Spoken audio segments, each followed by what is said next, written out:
नमस्कार। प्रस्तुत है आज का चिंतन। ईश्वर की प्रसन्नता और अनुकंपा का प्रत्यक्ष संबंध व्यक्ति के भाव संस्थान से है। उत्कृष्टता की भाव भूमिका में ही ईश्वर की दिव्य चेतना का अवतरण संभव हो सकता है। साधना उपक्रम का एकमात्र उद्देश्य अंतः भूमिका का परिष्कार ही है। आत्मा की पवित्रतम और उदारतम स्थिति का नाम ही परमात्मा है। लोभ मोह के बंधनों को काटकर आदर्श और कर्तव्य के अपनाने का नाम ही मुक्ति है। स्वर्ग न तो स्थान है और न परिस्थिति, वह विशुद्ध रूप से परिष्कृत दृष्टिकोण ही है, जिसे अपनाने वाला देव संज्ञा में गिना जाने लगता है और अति मानवीय आनंद का रसास्वादन करता है। प्रशंसा गान अथवा नाम जप से ईश्वरीय अनुग्रह मिलने की कल्पना बाल विनोद मात्र है। उसका न कोई आधार है और न कारण।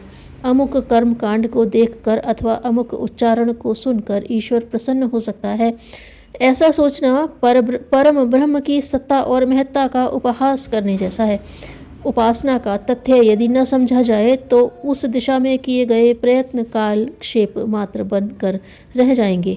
हमें 1000 बार जानना चाहिए और 1,00,000 बार समझना चाहिए कि अध्यात्म का एकमात्र अर्थ परिष्कृत दृष्टिकोण का अवलंबन ही है। चिंता में खून सुखाने और समय नष्ट करने की अपेक्षा कठिनाई का हल सोचना चाहिए। उपासना ऐसी तिजारत है जिसमें घाटे की कोई संभावना नहीं रहती। बस व्यक्ति के पास इसके लिए फुर्सत नहीं, इच्छा नहीं, सुविधा नहीं। अतः व्यक्ति ने सर्वोपरि आवश्यकता से मुंह मोड़ लिया है। गांधी जी जब छोटे थे तो उनके बड़े भाई ने उन्हें जोर से मार दिया। वे रोते हुए माँ के पास शिकायत करने गए। माँ ने कहा, तू भी उसे मार। गांधी जी माँ पर बिगड़े और कहा, जो गलती करता है उसे तो आप रोकती नहीं, उल्टे मुझे भी वही गलती करना सिखाती हैं। माँ ने कहा, बेटा मैं तो तेरी परीक्षा ले रही थी। आज परिवार के सदस्यों के प्रति तेरी यह भावना बने, कल तू बड़ा हो तो विश्व परिवार के लिए भी तेरी यही भावना विकसित हो। जो भी गलती करे उसे रोकने का भाव जगे, तभी तो विश्व में सुख शांति रह सकेगी। ऐसी शिक्षा की पहली पाठशाला परिवार ही है, जहाँ माँ प्रथम गुरु के रूप में बालक को शिक्षा देती है। माँ की इन प्रारंभ की शिक्षाओं से ही बापू महान बने एवं विश्ववंद्य बापू कहलाए। जो व्यक्ति कम बोलते हैं, सारगर्भित बोलते हैं, आवश्यक वार्तालाप करते हैं, उन्हीं का दूसरों पर प्रभाव पड़ता है। एक प्यारी सी लड़की थी। वह कोयल और कौवे को देखती तो सोचती कि ये दोनों काले हैं, पर सब कोयल को प्यार करते हैं और कौवे को मारते रहते हैं। उस लड़की ने पिताजी से एक दिन पूछा, पिताजी कौवा और कोयल दोनों काले हैं, पर लोग कौवे को मारते और कोयल को प्यार करते हैं, यह क्यों?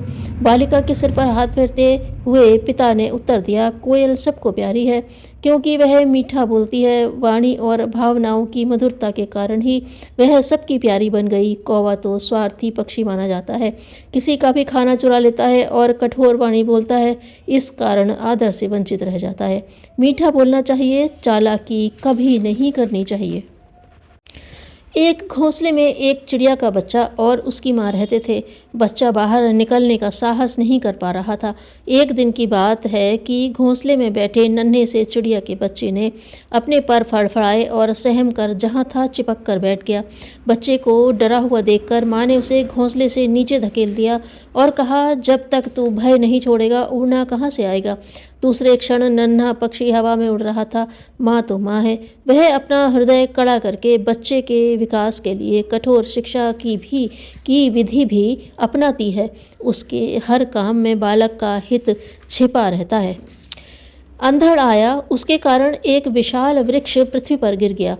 पेड़ के नीचे एक ऊंट बैठा था, उसकी कमर टूट गई। टहनियों पर लगे घोंसलों में पक्षी और अंडे बच्चे कुचलकर चूरा हो गए। ढेरों मांस वहाँ बिखरा पड़ा था। एक भूखा सियार उधर से निकला। वह अनायास ही इतना भोजन पाकर बहुत प्रसन्न हुआ। सोचने लगा, महीनों तक पेट भरने का मसाला मिल गया। उसने संतोष की सांस ली।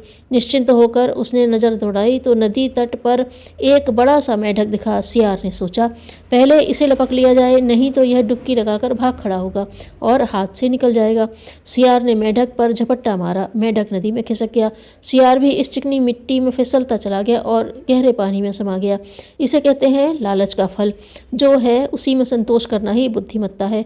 जो अधिक और अधिक के चक्कर में पड़ते हैं वे प्राणों से भी ये हाथ धो बैठते हैं। महान बनने के लिए अपने अंदर धीरे धीरे गुणों का विकास करते रहना चाहिए। जयप्रकाश नारायण अमेरिका पढ़ने गए, पर पैसे का प्रबंध न था, सो उन्होंने फल और होटल वाले के यहाँ नौकरी की और शेष समय में पढ़ाई जारी रखी। कई मित्रों ने सहायता देनी चाहिए, पर उन्होंने स्वावलंबन ही स्वीकार कर छोटी नौकरी करते हुए पढ़ाई जारी रखी। इन्हीं गुणों के कारण वे एक दिन लोकनायक कहलाए। भक्ति की उदार भावना का अरुणोदय सहकारिता की प्रवृत्ति में होता है। सहयोग से ही प्रगति का पथ प्रशस्त होता है। संघबद्धता सबसे बड़ी सामर्थ्य है।